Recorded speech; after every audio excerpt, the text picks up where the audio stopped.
नमस्कार, मैं सरला रावत साहब देख रहे हैं पब्लिक एक्सप्रेस न्यूज। स्वागत है आप सभी का। वोटों की गिनती से एक दिन पहले चुनाव आयोग यानी कि इलेक्शन कमीशन ने प्रेस कॉन्फ्रेंस की है।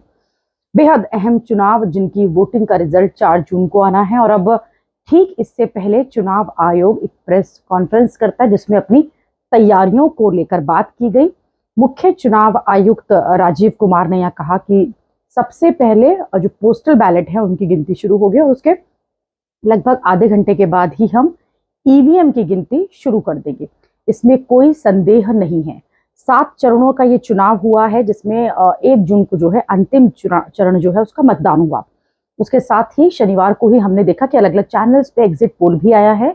मुख्य चुनाव आयुक्त राजीव कुमार ने कहा कि काउंटिंग की प्रक्रिया पर कोई संदेह नहीं होना चाहिए। दुनिया का सबसे बड़ी मतगणना प्रक्रिया के दौरान मतगणना अधिकारी, कई agents, micro observers, RO, ARO, पर्यवेक्षक सहित लाखों लोग जो हैं इस पूरी प्रक्रिया में मौजूद होते हैं, इस पूरी प्रक्रिया को पूरा करते हैं। ऐसे में नेगेटिव बातों का असर जो मतदान कर्मी हैं उन पर सीधे पड़ता है।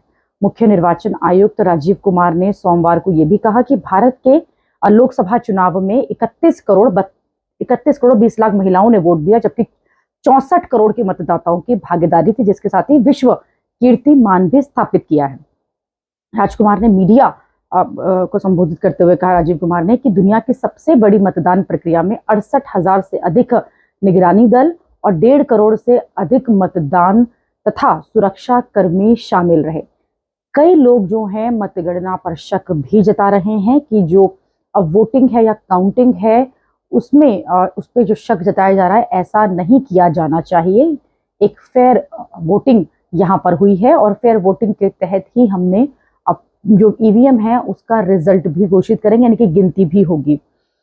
शिकायतें जो आचार संहिता से जुड़ी हुई हो या अन्य शिकायतें जो चुनावों के दौरान जुड़ी थी, उसमें से मुख्य चुनाव आयुक्त ने बताया कि 90% से अधिक कंप्लेंट्स को रिजॉल्व किया गया, यानी कि सॉल्व किया गया। इसी के साथ उन्होंने कहा कि ईवीएम पर शक करना या चुनाव की प्रक्रिया पर शक करना सरासर गलत है। नेगेटिव बातें ना फैलाएं और 4 जून को रिजल्ट जो है वो दोनों तरह से आएगा, यानी कि बैलेट पेपर की जो पर्चियां हैं पहले उनको काउंट किया जाएगा, उसके बाद कुछ देर बाद ही ईवीएम की काउंटिंग भी शुरू होगी। अभी के लिए इतना ही। अगली खबर में आपसे फिर होगी मुलाकात। देश और दुनिया की खबरों के लिए आप देखते रहिए, आप जुड़े रहिए पब्लिक एक्सप्रेस न्यूज के साथ। धन्यवाद।